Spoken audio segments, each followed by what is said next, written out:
Salam alaikum, c'est Byron et je suis là pour vous apporter la pépite.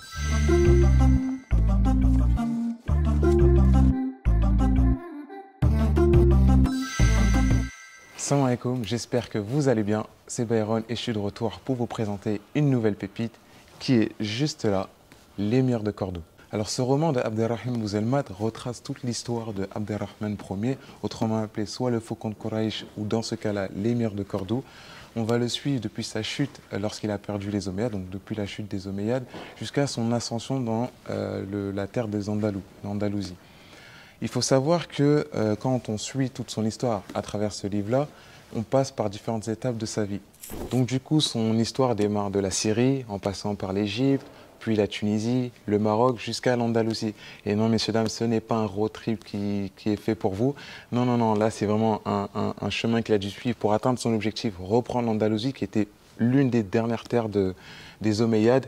Et malheureusement pour lui, il va rencontrer des déconvenus durant ce voyage. Enfin, ce voyage, faudrait qu'on trouve un terme pour ça. Mais il va rencontrer des difficultés là-dedans et malheureusement pour lui, des désillusions, des trahisons. Et c'est là où en fait on va vraiment s'attacher à lui à ce moment-là parce qu'il va vraiment voir la face cachée, enfin la face cachée, le côté un peu malicieux de l'humanité lorsque le pouvoir est en question. Et c'est là où, avec ce livre-là, on peut avoir des réflexions beaucoup plus, on va dire, poussées sur le sujet en question.